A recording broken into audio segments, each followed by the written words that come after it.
A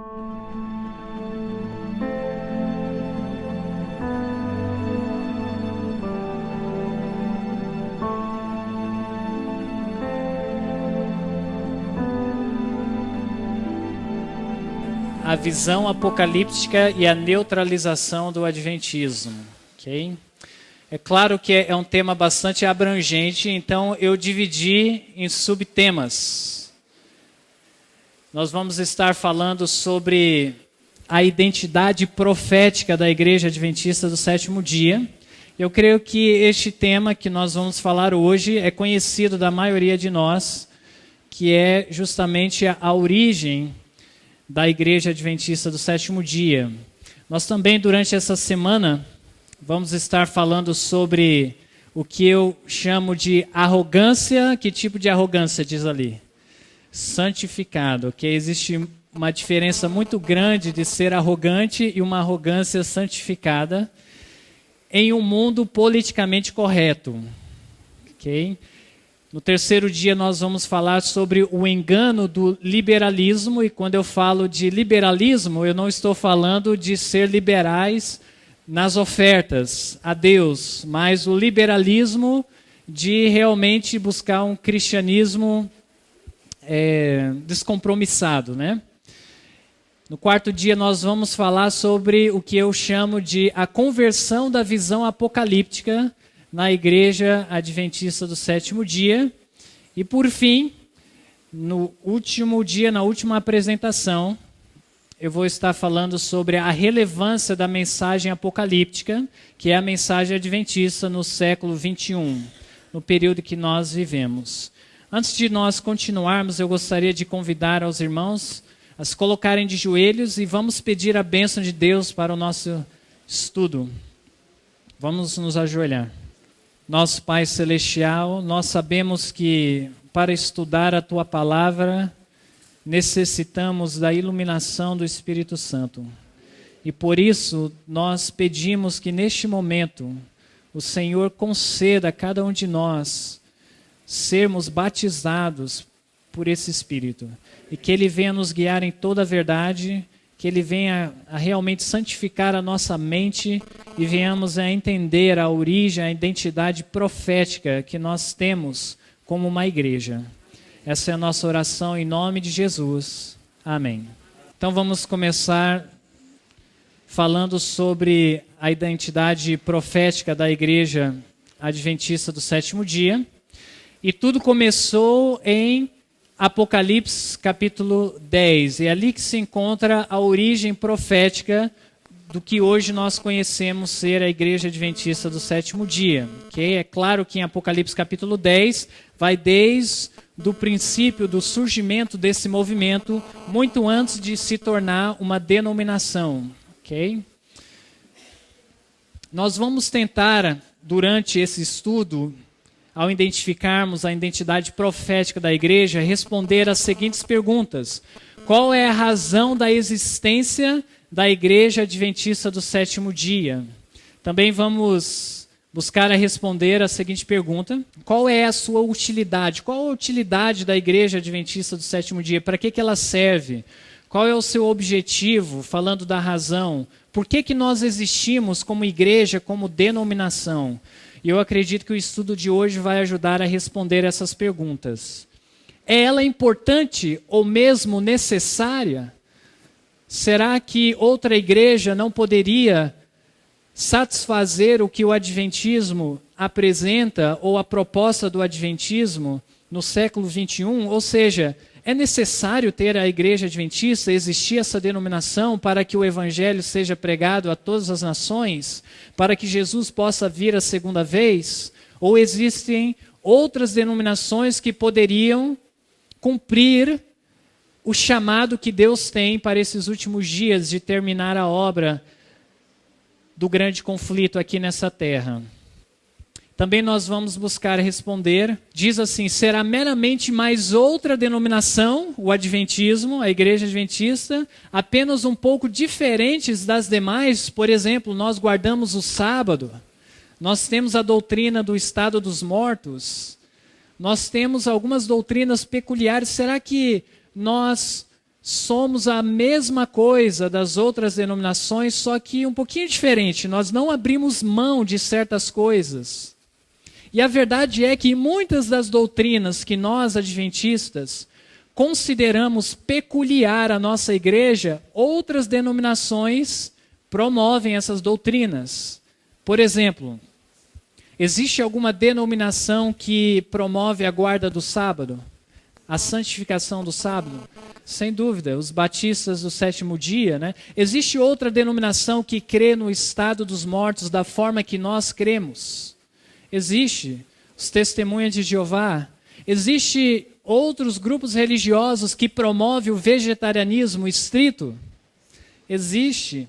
O movimento da nova era. Então, nós precisamos entender qual é o propósito da igreja adventista, por que nós existimos, qual é a nossa relevância?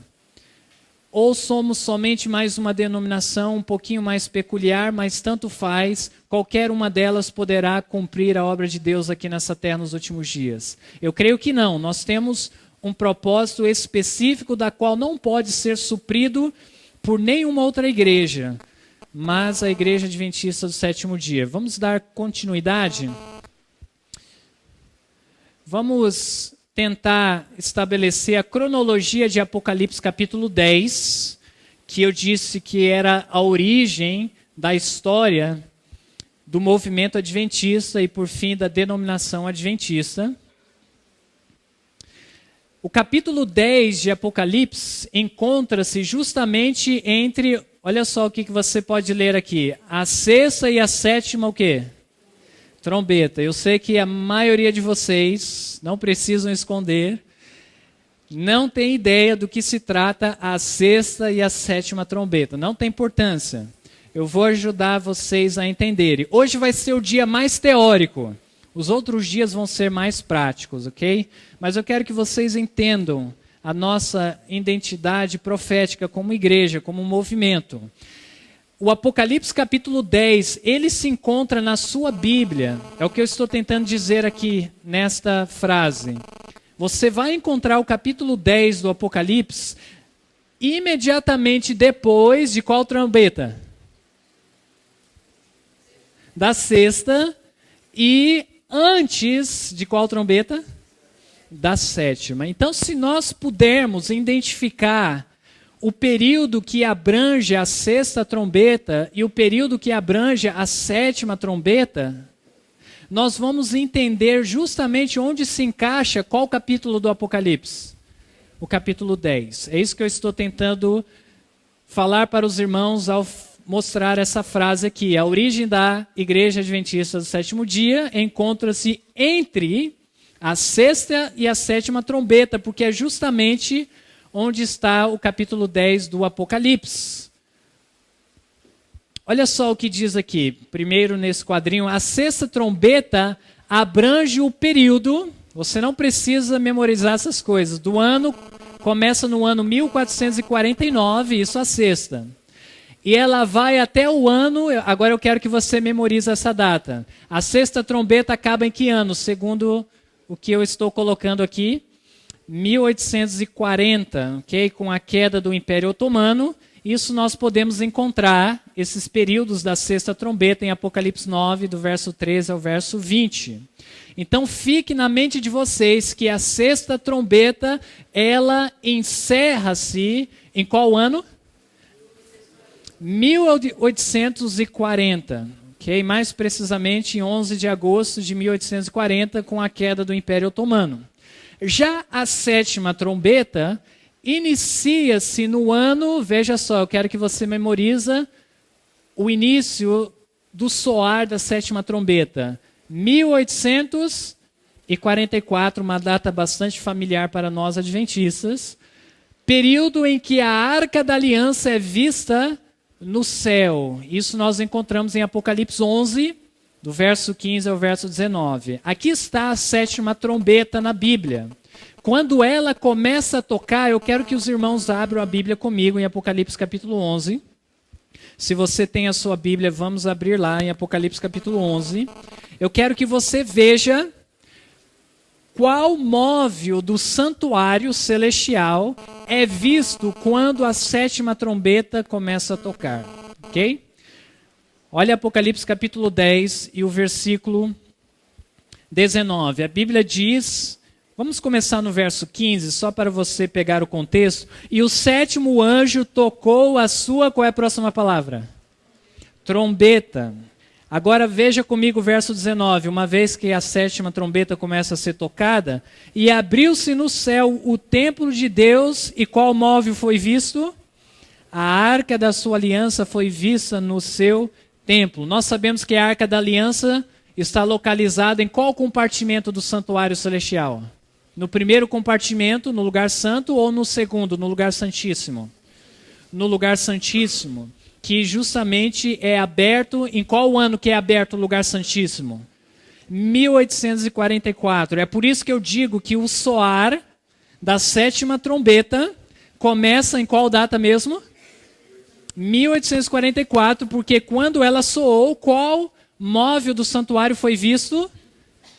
A Arca da Aliança, ok? Que está no lugar santíssimo, que é aberto em 1844. E aí, entre essas duas datas, 1840 e 1844, nós temos o capítulo 10 de Apocalipse, que vai retratar o que nós conhecemos na história como o movimento milerita. O movimento milerita nada mais é que adeptos da mensagem de Guilherme Miller sobre as 2.300 tardes e manhãs. Guilherme Miller, ao estudar o livro de Daniel, ele interpretou corretamente os cálculos. A princípio, na verdade, ele cometeu um erro de cálculo, mas eventualmente ele veio à compreensão e ele concluiu que Jesus iria voltar a essa terra para purificar essa terra com fogo no ano, primeiramente em 1843 e depois reformulada a visão em 1844, ok? E os adeptos dessa mensagem, baseada no livro de Daniel, foram chamados de milleritas, pois seguiam a pregação de Guilherme Miller.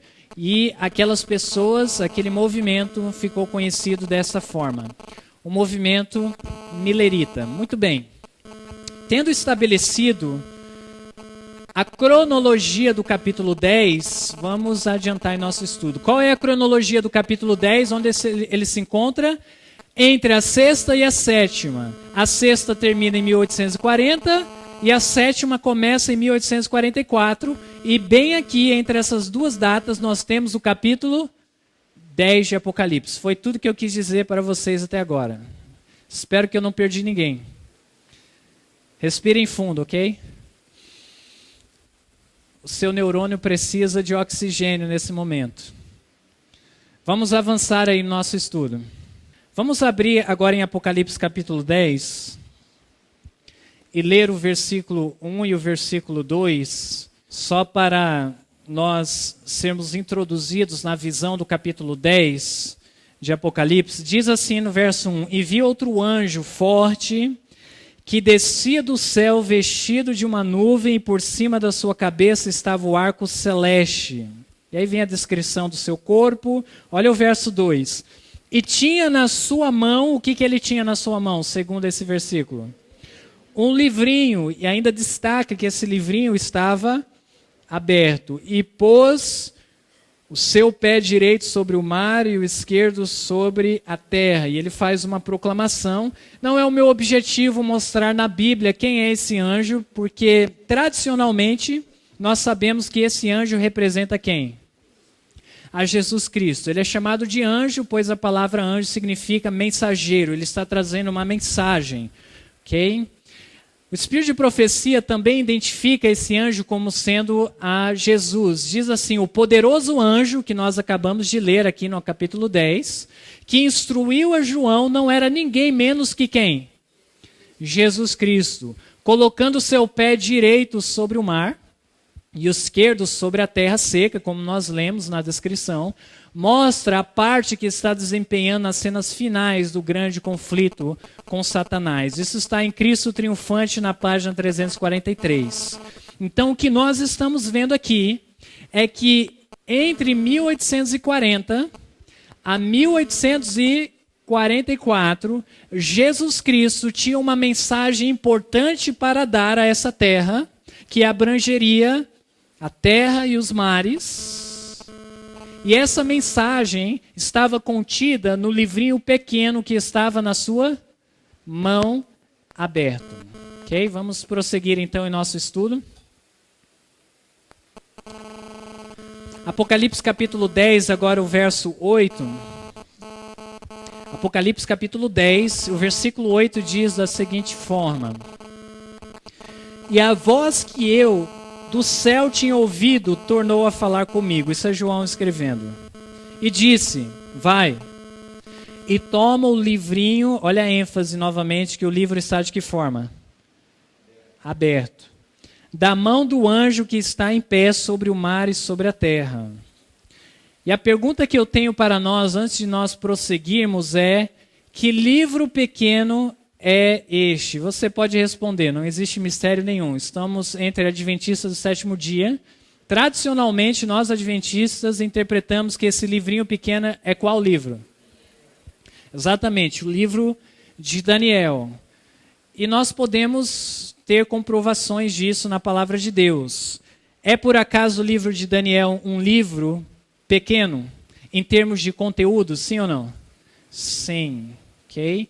Vamos dar uma olhada em Daniel capítulo 12, e no verso 4, que tem a dizer sobre o livro que Daniel escreveu. Vamos abrir agora rapidamente em Daniel capítulo 12, e o verso 4... porque é exatamente o livro de Daniel que está na mão de Jesus, da qual João ouviu que ele deveria pegar desse livro, tomar para si esse livro. Olha o que diz em Daniel 12, o verso 4, a respeito do livro de Daniel. E tu, Daniel, fazes o quê? Encerra essas palavras e... qual é a próxima palavra? Sela este livro, o livro de Daniel. Quando a Bíblia diz que o livro de Daniel seria encerrado ou selado, o que isso significa? Será que o livro estaria selado e as pessoas, ao abrirem as suas Bíblias e passar pelo livro de Daniel, ela não conseguiria folhear o livro de Daniel? Literalmente falando? Ou é uma linguagem simbólica? Em que sentido o livro de Daniel ele foi encerrado e selado? Em termos de compreensão do conteúdo do livro. O livro de Daniel, segundo a descrição, ele foi encerrado e selado, ou seja, estava fora do alcance da compreensão das pessoas a essência do conteúdo do livro de Daniel. E não que as pessoas não poderiam folhear o livro de Daniel. Mas até quando o livro permaneceria selado ou encerrado? A compreensão estaria fora do alcance das pessoas. Dá uma olhada ainda no versículo 4. Vai dizer até que período estaria selado aquele livro. Diz no verso 4, continuando a leitura... em Daniel 12, e no verso 4, e tu, Daniel, encerra essas palavras e sela esse livro até... a qual tempo? Ao fim do tempo. Muitos correrão de uma parte a outra e o conhecimento se multiplicará.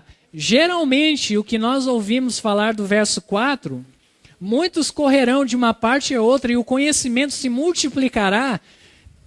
E a interpretação que nós ouvimos, geralmente, é que vai aumentar o conhecimento tecnológico, a invenção do avião, a invenção dos computadores, a invenção da internet, a invenção, talvez, o aprimoramento médico.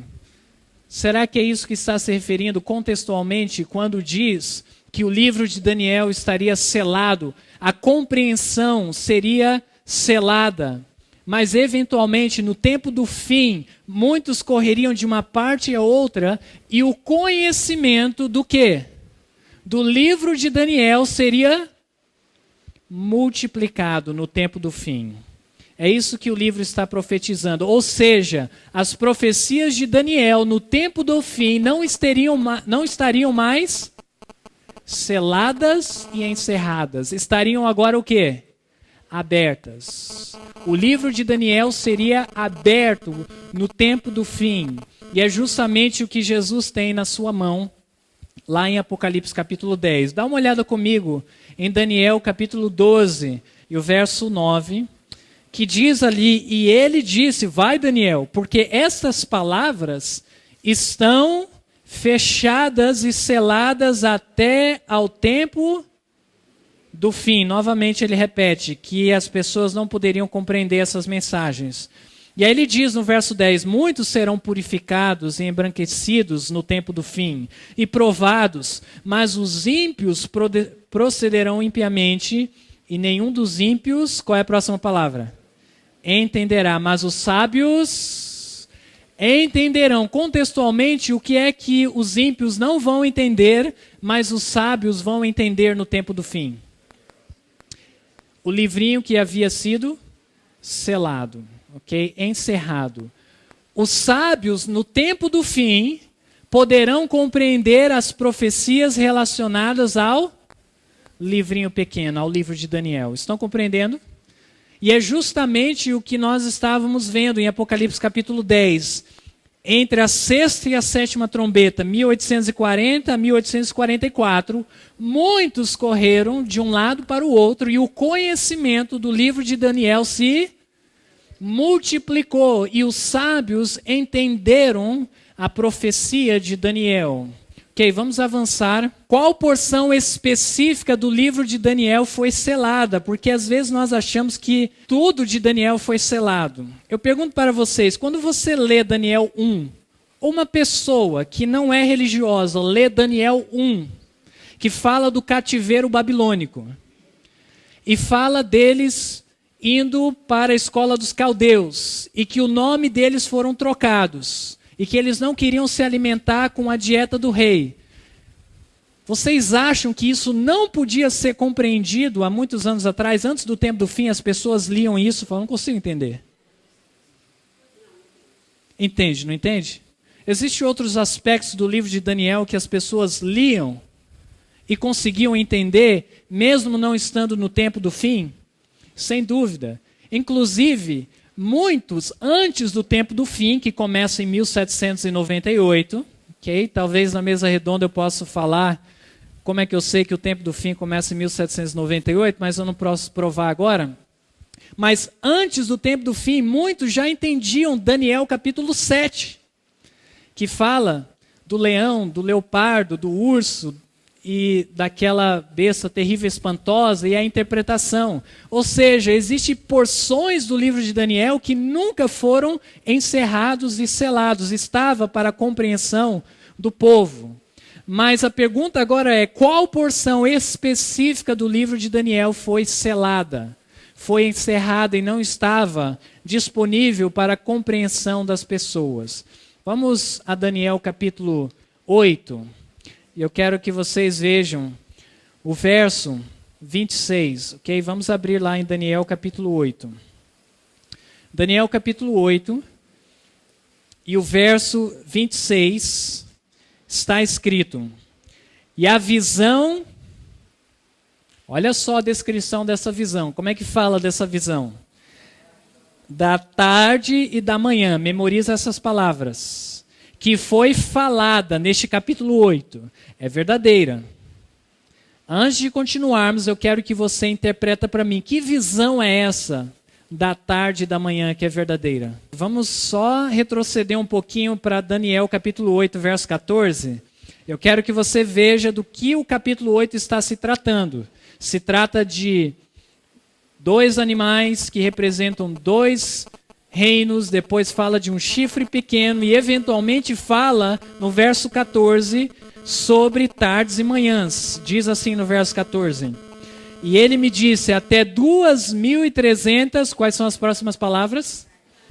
Tardes e manhãs, e o santuário será purificado. Agora volta ao verso 26, para você entender do que se trata a visão da tarde e da manhã. Diz assim, E a visão da tarde e da manhã, ou seja, das 2.300 tardes e manhãs para a purificação do santuário, é verdadeira. Tu, porém, faz o que com a visão das 2.300 tardes e manhãs e da purificação do santuário? Cerra a visão, porque se refere a dias muitos distantes. Então responde para mim, qual porção específica do livro de Daniel foi encerrada, selada até o tempo do fim? A profecia referente à purificação do santuário, as 2.300 tardes e manhãs, ok? Era a essência dessa profecia que não poderia ser compreendida até chegar o tempo do fim. Guilherme Miller, como nós falamos anteriormente, viveu no tempo do fim, depois de 1798. Se propôs a estudar a Bíblia e compreendeu o que estava lendo. Calculou corretamente a profecia do capítulo 9, que dá o ponto de referência para as 2.300 tardes e manhãs. Entendeu o cálculo, mas ele, infelizmente, errou no evento. A purificação do santuário, como nós sabemos, não se trata da purificação da terra por fogo quando Jesus voltar a segunda vez, ok? Na verdade, se trata da purificação do santuário celestial ao apagar os registros dos pecados confessados e arrependidos do povo de Deus. Muito bem, vamos continuar. Apocalipse capítulo 10 agora e o verso 9 e o verso 10, mas antes de você ler estes versículos, eu só gostaria de ressaltar o que está escrito aqui. João, aqui em Apocalipse 10, verso 9 e 10, se torna uma, qual é a próxima palavra aqui, ó? Ilustração viva do movimento milerita. Isso é comum na Bíblia. Deus, ao dar a visão aos seus profetas, fazer deles uma ilustração viva do que vai acontecer. Por exemplo, Oséias. O que Deus pediu para ele fazer para que a mensagem pudesse ser comunicada ao povo? Que ele se casasse com uma prostituta, para que Deus pudesse dar a entender ao povo que o povo estava corrompido, se prostituindo espiritualmente.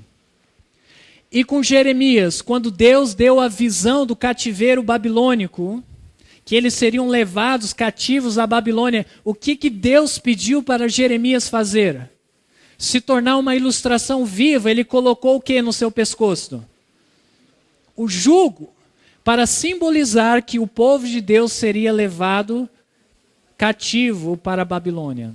E ele pregava dessa forma, ele se tornou uma ilustração viva da visão da qual o Senhor estava comunicando. Não é diferente com João. Quando nós lemos o verso 9 e o verso 10, você tem que levar em consideração que Deus está fazendo de João uma ilustração viva do que está escrito aqui, ó.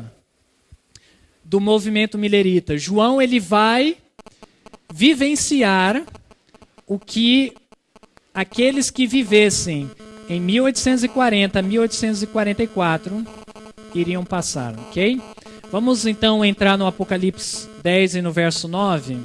E fui ao anjo, porque foi pedido a João para tomar o livrinho pequeno da mão do anjo, então fui ao anjo dizendo-lhe, fui a Jesus, dá-me o livrinho de Daniel. E ele, Jesus, disse-me, toma-o. E faz o que com o livro de Daniel? Come-o. Nós sabemos que Jesus disse que não só de pão viveria o homem, mas de que forma o homem viveria? Seria alimentado de toda palavra que procede da boca de Deus. Então o ato de alimentar-se do livro de Daniel é o ato de estudar, fortalecer a sua fé através das profecias de Daniel. É o que aconteceu com o movimento milerita, aqueles que viveram naquela época, entre a sexta e a sétima trombeta, eles comeram o livro de Daniel, se alimentaram com aquela mensagem, se fortaleceram através daquelas profecias. E olha só o que acontece. na continuidade do verso, e ele fará amargo o teu ventre, mas na tua boca será doce como mel. E tomei o livrinho da mão do anjo e comi-o, e na minha boca era doce como mel. Quando nós falamos de algo doce, eu sei que existem exceções e algumas pessoas não gostam de doce, mas de modo geral, algo doce como mel está representando algo prazeroso ou algo desagradável? Prazeroso. Ok?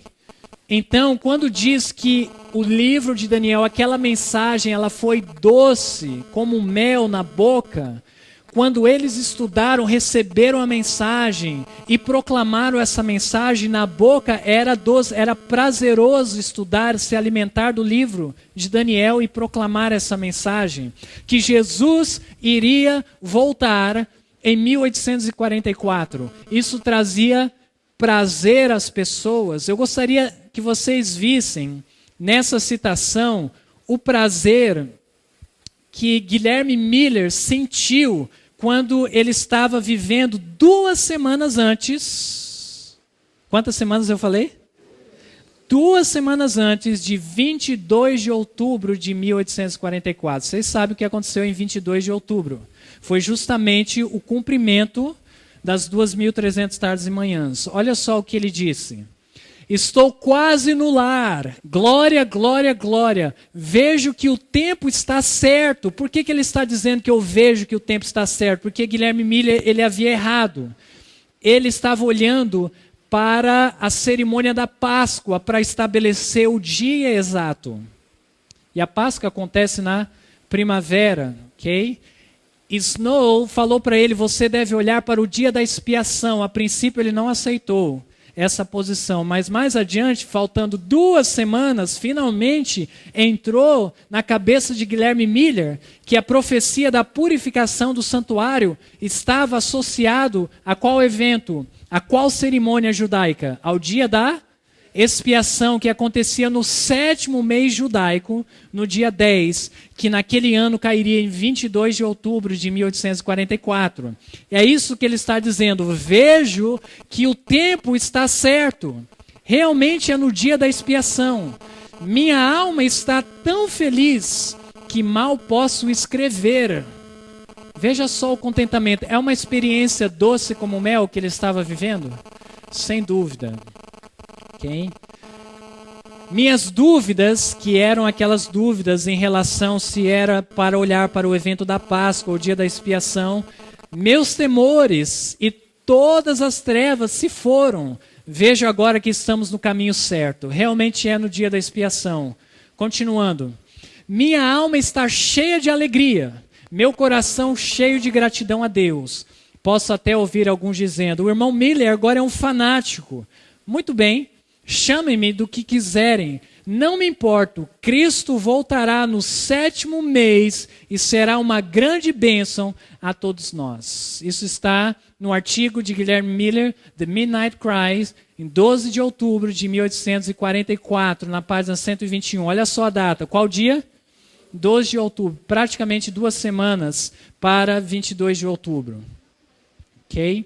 Era uma experiência doce como mel. Jesus vai voltar e a expectativa dos mileritas não era nem tanto a sua salvação própria, mas era na verdade ver o fim do sofrimento que o pecado havia causado a essa terra.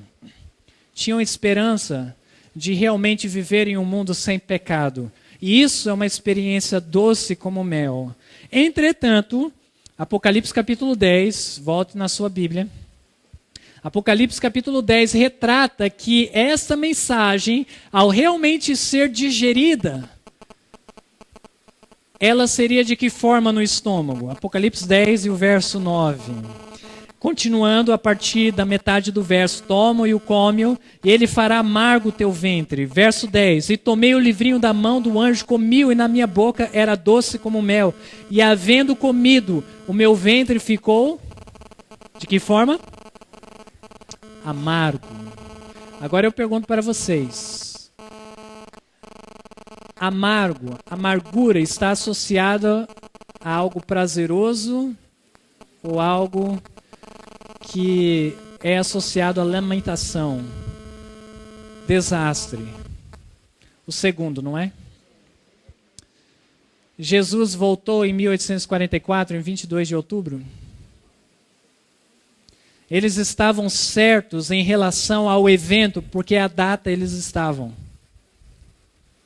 Não estavam.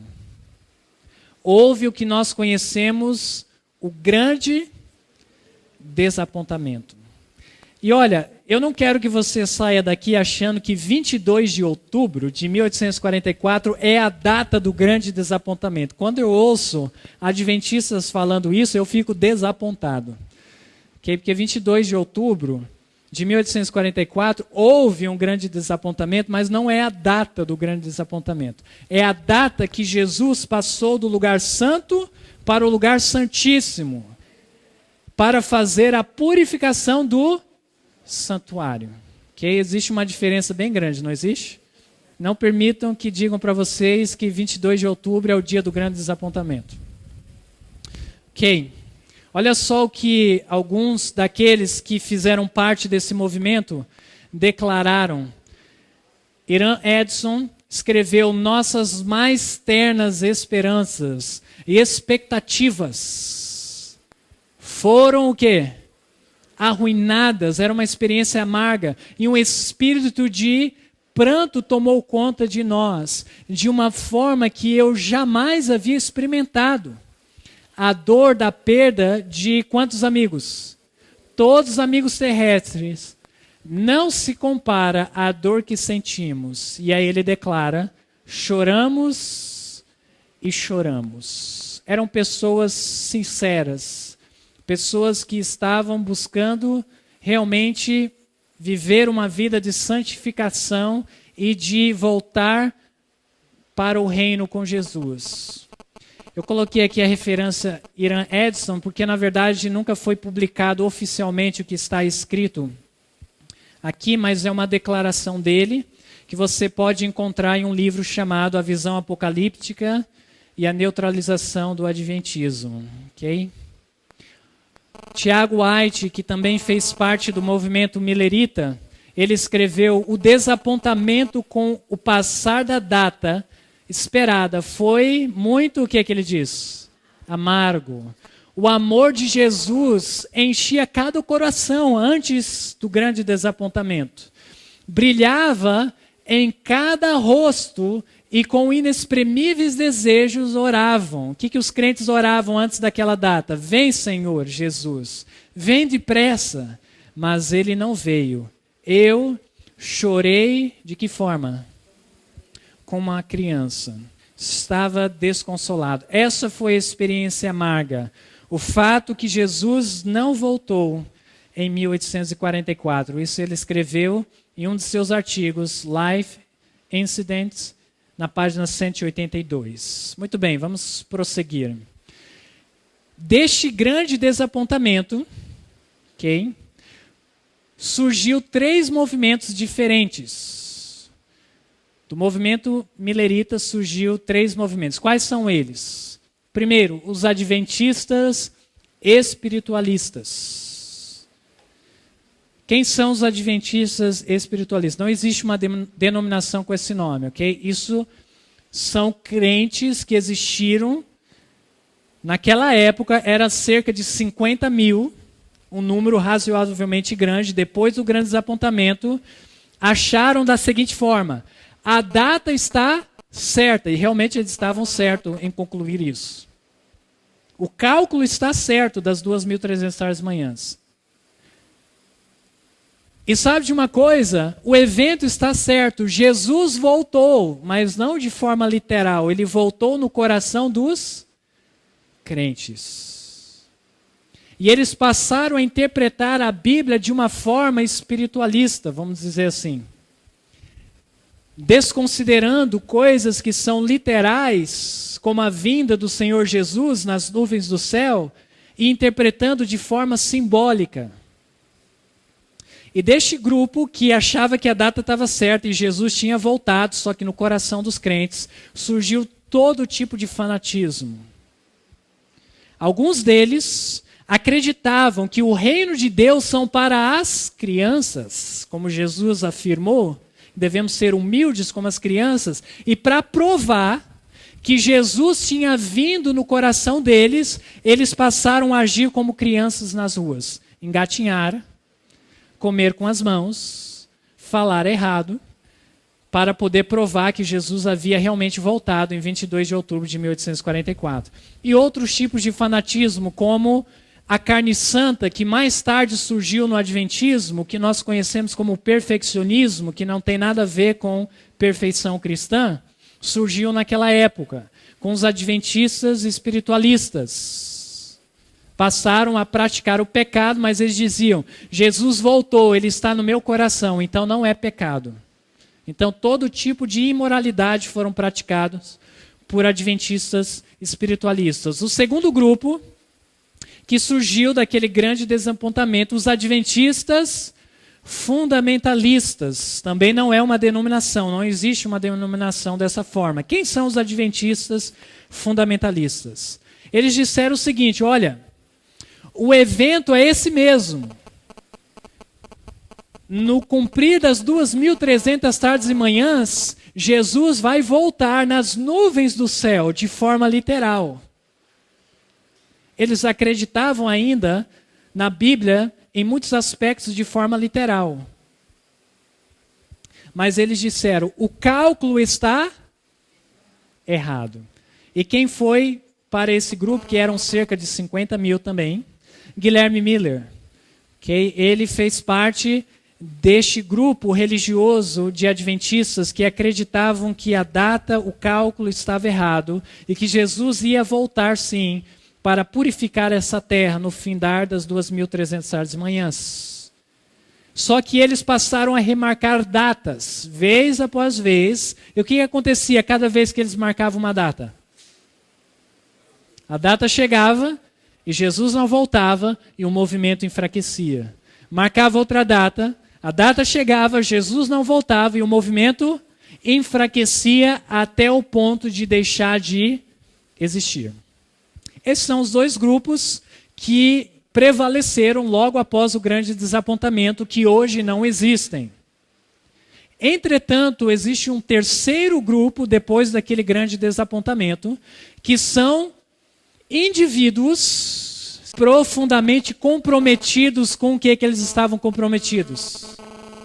Com o estudo da Bíblia. E logo após, algum tempo após, eles entenderam, ao estudarem a Bíblia, que a purificação do santuário não tratava-se da purificação da terra, mas tratava-se da purificação do santuário celestial. Pessoas como José Bates, como Crozier e outros interpretaram a profecia corretamente e logo em 1845, no começo do ano, alguns meses depois, já havia panfletos sendo distribuídos com a interpretação correta das 2.300 tardes e manhãs.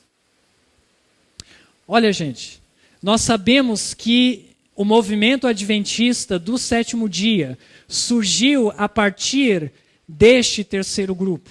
Indivíduos profundamente comprometidos com o estudo da Bíblia.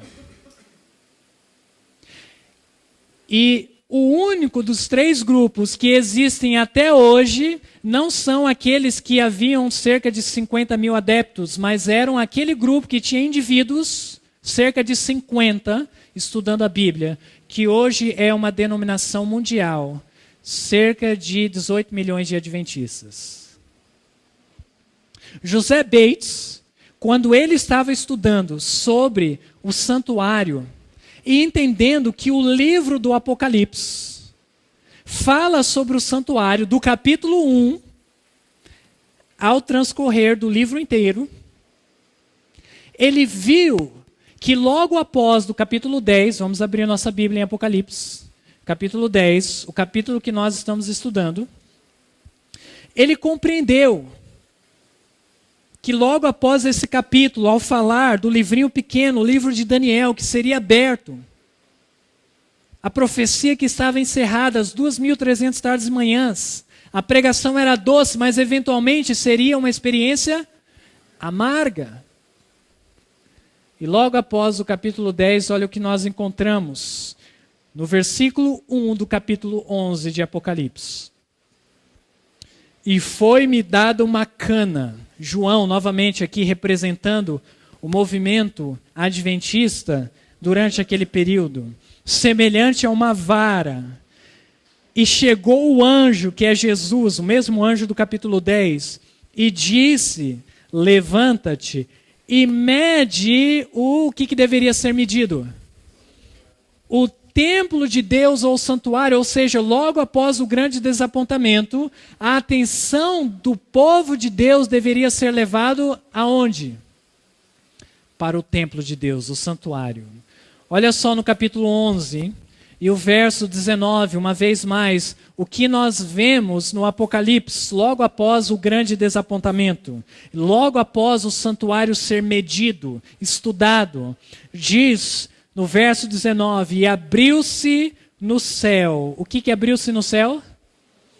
O templo, o santuário de Deus, e a arca da sua aliança foi vista no céu, que é justamente o móvel que está no segundo compartimento, no lugar santíssimo, que abriu em 22 de outubro de 1844. Ok? Agora, veja só, será que essa interpretação nossa, que nós acabamos de estudar aqui essa tarde, será que ela não é um pouco preconceituosa? Porque outras denominações olham para os adventistas do sétimo dia, que hoje é uma igreja mundial, um movimento mundial, e na visão deles, a nossa interpretação do livrinho pequeno, na boca era doce, mas no ventre era amargo, e a gente diz que aquilo era o grande desapontamento, mas logo após Jesus pede para medir o templo, e aí o segundo compartimento é aberto lá no céu. Ele diz, olha, vocês estão tentando justificar a origem da igreja de vocês. Será que realmente era o livro de Daniel? Que estava selado, mas foi aberto no tempo do fim? Era as 2.300 tardes e manhãs? A profecia especificamente selada que seria compreendida? E a experiência doce e amarga se trata do movimento milerita? Será que vocês não são preconceituosos demais, estão tentando cobrir o que deveria ser uma vergonha? Estão compreendendo os argumentos? Agora eu pergunto para você, adventista do sétimo dia.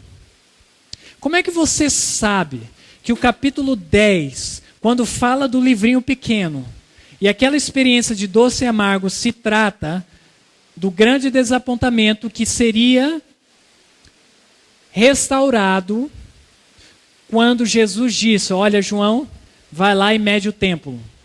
Compreende a doutrina do santuário. Como é que você tem certeza disso? Eu sei que nós acabamos de estudar, mas eu quero evidências palpáveis, porque este capítulo, ou ele tem a identidade da nossa igreja, ou a nossa igreja é uma farsa, não fiquem escandalizados comigo, é um ou outro. Okay? Ou a igreja adventista realmente está sendo profetizado o surgimento dela no capítulo 10, ou essa igreja ela não deveria existir. Como é que nós temos certeza disso?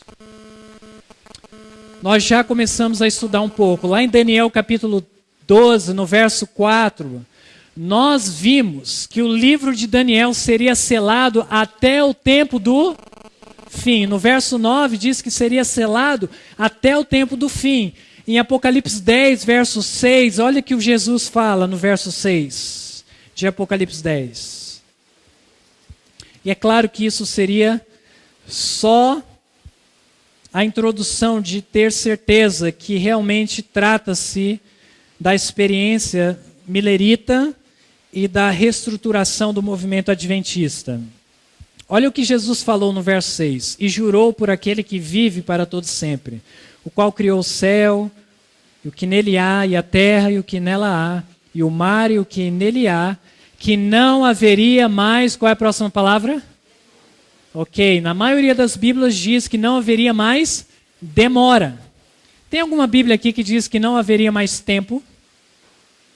Ok, creio que não, mas na tradução King James, e se você for no original, no grego, a palavra demora poderia ser traduzido pela palavra tempo. Quando Jesus diz, escutem com cuidado, pega um ar fundo aí, seu neurônio precisa de mais oxigênio. Quando Jesus diz que não haveria mais tempo, é um indicativo que é o tempo do fim, sim ou não? É um indicativo que o tempo profético está esgotando-se, sim ou não? Sem dúvida. Então nós estamos vendo uma visão relacionada ao tempo do fim, onde não haveria mais demora entre a sexta e a sétima trombeta, 1840, 1844. E olha só o que acontece quando o Apocalipse 10 apresenta o livrinho aberto. Olha o que Apocalipse, a partir do capítulo 11, apresenta. Vamos lá. Nós vamos ver que quando o livrinho aparece aberto no tempo do fim, profecias relacionadas ao livro de Daniel aparecem no Apocalipse, vez após vez, que não aparecia antes do capítulo 10. Acompanharam esse raciocínio, sim ou não? Não tenham medo de falar que não. Vocês conseguiram acompanhar o que eu acabei de falar? Vou repetir. Pega um ar aí. Quando o Apocalipse capítulo 10 apresenta o livro de Daniel, de que forma? Aberto. Logo após essa visão, que é o capítulo 11 em diante, os símbolos que estão no livrinho pequeno, no livro de Daniel, começam a aparecer vez após vez no livro do Apocalipse. Compreendeu?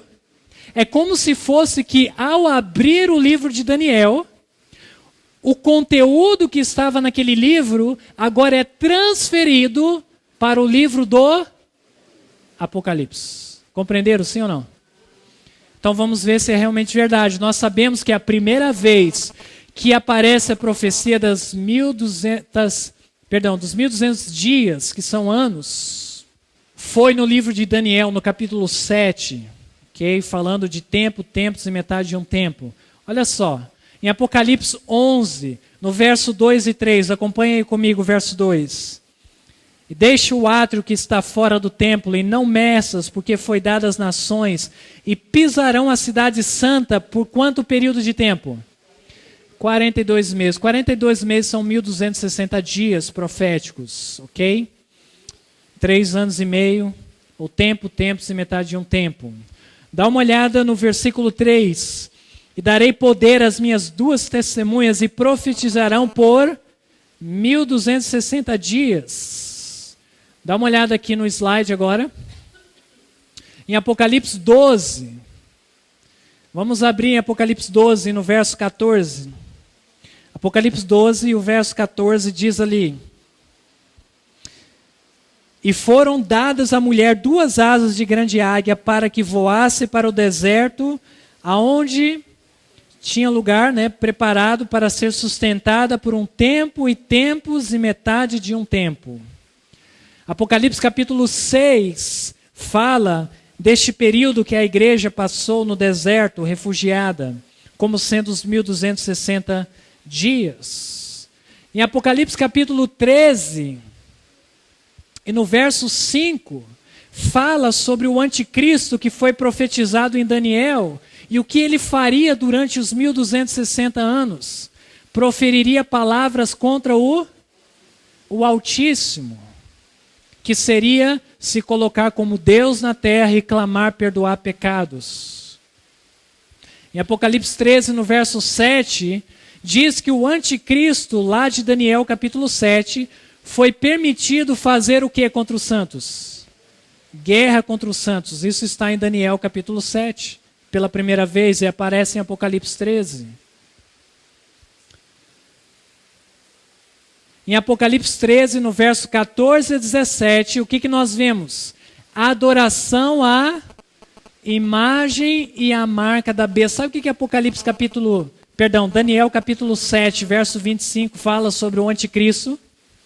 Que procuraria mudar os tempos e a lei. A marca da besta nada mais é que um atentado a mudar a lei de Deus, concernente a tempo, adoração ao domingo, ao invés de adorar no dia de sábado.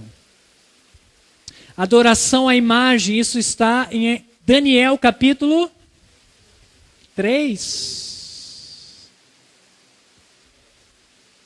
E vemos o mesmo símbolo agora em Apocalipse capítulo 13. Apocalipse 13, no verso 1 a 2, podemos ver uma combinação das bestas de Daniel 7, do verso 3 a 6. Que é o leão, o leopardo, o urso e aquela besta terrível e espantosa. E sobre as 2.300 tardes e manhãs, será que quando o livrinho é aberto, tem algum indício das 2.300 tardes e manhãs e os eventos relacionados à purificação do santuário? Tem. Logo no verso 1 e 2, nós vimos que João mede o templo. Nós temos o julgamento do templo, do altar e dos adoradores. Como é que nós chamamos esse julgamento do templo, do altar e dos adoradores? O juízo investigativo. Muito bem. Nós vemos em Apocalipse 11, no verso 19, o segundo compartimento do santuário celestial aberto. A Arca da Aliança aparece no segundo compartimento. Em Apocalipse 14, verso 7, olha a proclamação da mensagem. A hora do juízo investigativo. Temei a Deus e dá-lhe glória, porque é vinda a hora do seu... Onde é que acontece o juízo de Deus? No santuário. A partir de qual data acontece? 1844. Você vê que quando o livrinho aparece aberto, os símbolos de Daniel começam agora a... Eu não tenho a palavra... surgir dentro do Apocalipse, que não tinha surgido antes. Antes de Apocalipse 10, capítulo 10, você não vê falar dos 1260 anos. Você não ouve falar sobre as 2.300 tardes e manhãs. Você não ouve falar sobre o lugar santíssimo e a Arca da Aliança. Você ouve falar sobre o santuário no lugar santo e no pátio. Mas o Santíssimo, só depois que o livrinho foi aberto. No capítulo 10. A partir do capítulo 11, você tem visões do Santíssimo. Ok? Para mim, isto são evidências que aquele livro que estava aberto realmente era o livro de Daniel. No Apocalipse 16 ao capítulo 18, nós vemos a condenação da Babilônia espiritual. Olha só o nome da Babilônia espiritual. De onde provém esse símbolo? Senão do livro de Daniel. Quando tem a queda de Babilônia, no capítulo 5 de Daniel, da Babilônia literal. No capítulo 16 a 18, nós vemos a queda da Babilônia espiritual. Okay? Que seria a recompensa ao finalizar o juízo investigativo para a Babilônia espiritual, o anticristo e todo o seu sistema político e religioso. Tendo acabado a introdução, vamos a Apocalipse capítulo 10, verso 11. Não se preocupe, eu estou quase encerrando. Aqui minha introdução, eu me refiro à introdução a sério, ok? Hoje foi a introdução para 5 apresentações. Foi a parte mais difícil, mais teórica. Apocalipse 10 e o verso 11. Imediatamente depois de João comer o livrinho pequeno, e na boca foi o que mesmo? Doce como mel, a pregação da mensagem, Jesus vai voltar. Mas acabou sendo uma experiência de que forma? Amarga, uma decepção, porque o evento estava errado, o cálculo estava certo. Olha só o que o anjo fala para João, que é um representante do movimento milerita, daqueles que viveram naquele período. Olha o verso 11. Que ele disse-me, logo após o grande desapontamento: importa que profetizes outra vez. Essa palavra profetizar não é profeta no sentido comum do termo, que é você ter visões. Não. No contexto, importa que profetizes outra vez, importa que vocês preguem a mensagem do livrinho outra vez. Qual mensagem específica deveria ser pregada? Aquela que estava fechada, mas foi aberta, as 2.300 tardes manhãs, a purificação do santuário. Jesus está dizendo, irmãos, escutem isso com muito cuidado. Pega outro ar aí. Jesus está dizendo, importa que a profecia concernente à purificação do santuário celestial seja pregada outra vez. Agora, de forma correta. Enfatizando o evento correto. O cálculo estava bem, mas o evento não estava. E por isso, o verso 1 resolve o problema da questão. E foi-me dado uma cana semelhante a uma vara, e chegou o anjo e disse, levanta-te e mede o santuário. Levanta-te dessa amargura, deste desapontamento. Prega outra vez a mensagem de Daniel, mas antes, presta atenção no santuário. O verso 11 de Apocalipse 10, importa que profetizes outra vez,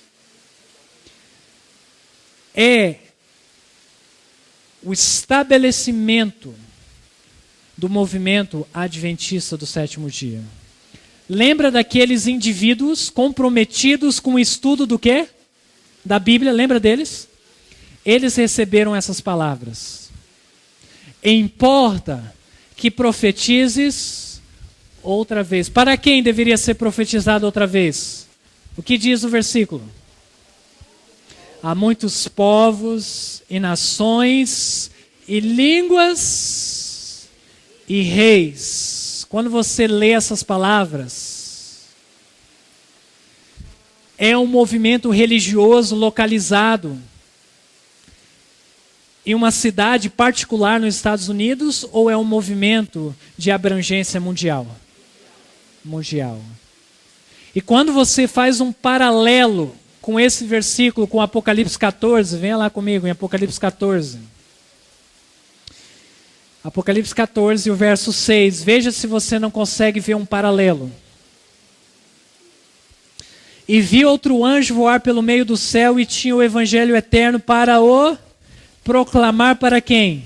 Aos que habitam sobre a terra e a toda nação e tribo e língua e povo, dizendo com grande voz, temei a Deus e dá-lhe glória, porque é vinda a hora do seu juízo. Você consegue ver o paralelo? E importa que profetizes outra vez as 2.300 tardes e manhãs para o mundo inteiro com a primeira mensagem angélica. Tem um paralelo ou não tem? Sem dúvida. José Bates, que foi um milerita e que entendeu a interpretação correta, ele, ao estudar o que nós estudamos, quando o adventismo ainda era alguns indivíduos, presta atenção, quando era só algumas pessoas, lá quando ninguém sabia que ia se tornar uma denominação mundial, ele, ao estudar o que nós estamos estudando, ele falou, isso aqui vai crescer. E vai abranger a terra inteira. Lá atrás ele compreendeu. Sabe por que ele compreendeu antes de acontecer? Porque ele era comprometido com o estudo da Bíblia. A igreja adventista surgiu com pessoas comprometidas a estudar a Bíblia. Jovens, alguns de 17 anos, como a senhora White. Ou deveria dizer a menina White.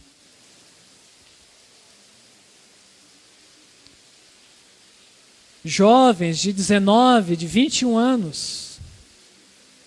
E hoje nós dizemos, para atrair os jovens, para manter os jovens na igreja, vamos deixar essas coisas de lado e vamos dar entretenimento para eles, que aí eles vão ficar. Mas sabe de uma coisa?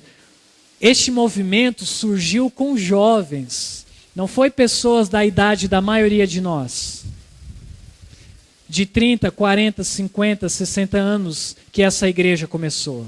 Essa igreja começou com adolescentes e adultos jovens, porque eles não queriam entretenimento, eles queriam estudar a Bíblia. Portanto, a nossa mensagem, ela é embasada na Bíblia. E se houve um desapontamento, saibam que está profetizado na Bíblia. Esta é a origem profética da nossa igreja. E nós temos a missão de proclamar essa mensagem ao mundo inteiro. Não tem lugar para o adventismo, no adventismo, para exclusivismo. Não gosto de termos, nós somos da verdade presente e a gente fica estudando aqui durante 7 dias. E aí vai cada um viver a sua vida de comprometimento com Deus e esquece do mundo que está lá fora. Não foi para isso que nós surgimos. Nós surgimos, como disse Jesus, quem estabeleceu esse movimento profético, ele disse para você, importa que profetizes outra vez.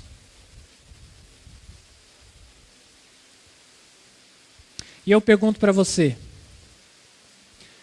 está você pregando a mensagem do livro pequeno que surgiu novamente a partir de Apocalipse 11 para muitos povos, nações e línguas, através de literatura, através de estudos bíblicos, através dos seus recursos, dos seus dons, dos seus talentos?